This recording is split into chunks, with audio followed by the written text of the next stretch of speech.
ইসলাম 4টে বিয়ে করছে কেন, 5টা বিয়ে করছে কেন, কোনটা কি করছে, এই সমস্ত জিনিসগুলো বাজার থাকে।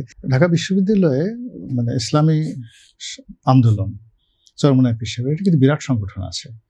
আমি এটা জানতাম না আগে, মানে আমি এটা জানতাম না, কিন্তু আমি দেখলাম যে আমি একদিন ওখানে গেলাম, যেহেতু আমার বাড়ি বরিশালের বেশিরভাগ মানুষ যারা আছে তাদের সঙ্গে চরমোনাই পীর সাহেব বা আমাদের ওখানে আরেকজন পীর সাহেব আছেন, শর্ষিনার পীর সাহেব, এদের সবার সঙ্গে যারা আমরা একটু ভালো পর্যায়ে আছি তাদের ব্যক্তিগত সম্পর্ক আছে। তো ওই সুবাদে একটা হলে গেলাম, দেখলাম যে অনেকগুলো লোক চলে আসলো। আমি এদেরকে প্রথমে মনে করলাম শিবিরের লোক। আমি বললাম, তোমরা কি শিবির টিবির করো নাকি? বললো যে না, আমরা তো ইসলামী আন্দোলন করি, এই অবস্থা। তো তারা অনেক আগের থেকে রাজনীতিতে ছিল। আর এখন মূল ব্যাপারটা হলো যে মেয়েরা যেভাবে এগিয়ে আসছে,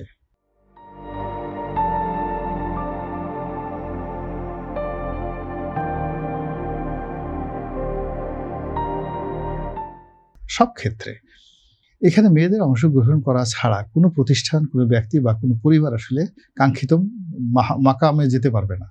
তাকে একটা জায়গাতে, এখন রাজনৈতিক দল আপনি করেন, তাকে সেখানে আপনার মহিলা উইংস লাগবে, ছাত্রী উইংস লাগবে, ছাত্র উইংস, যেখানে পুরুষ আছে সেটা যে ফর্মে থাকুক, ছাত্র ফর্মে থাকুক বা ধরুন যুব ফর্মে থাকুক কিংবা বৃদ্ধ ফর্মে থাকুক, সেখানে মহিলাদেরকে আপনার আনতেই হবে যদি আপনি এই সমাজে সাস্টেন করতে চান। তো সেদিক থেকে ইসলামী আন্দোলন বা অন্যান্য যে ইসলামিক যে দলগুলো আছে, আগামীতে হেফাজতে হয়তো তাদের মহিলা উইংস খুলে ফেলবে, এটা অস্বাভাবিক কিছু না। আমি মনে করি এগুলো আমি ওয়েলকাম জানাই।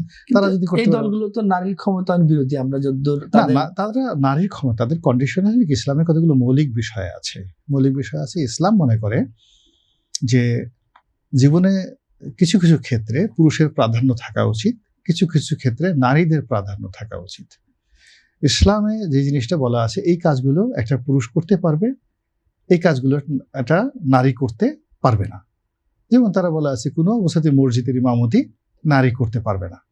এরকম কতগুলো বিষয় আছে। ওই কথাগুলো করে কি কিছু কিছু মানুষ ওই জিনিসগুলো ঠিক ইন্টারপ্রেট করতে পারে, মিস ইন্টারপ্রেট করে।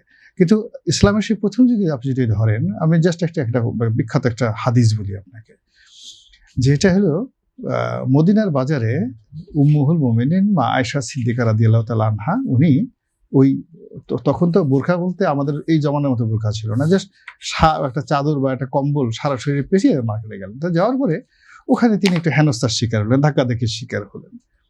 তো ধাক্কা দেখে শিকার হওয়ার পরে তিনি আসলেন, আল্লাহ রাসূলের কাছে নালিশ করলেন যে ইয়া রাসূলুল্লাহ, আমি তো এইভাবে মদিনার বাজারে গেলাম, তো আমাকে এইভাবে ধাক্কা দিল, এই অবস্থা। তখন সে বললো যে দেখো, তুমি একটা পাবলিক প্লেসে গেছো, এখানে তুমি নারী না হয়ে যদি পুরুষ হতা, তাহলে সেও কিন্তু এখানে ধাক্কা খেত।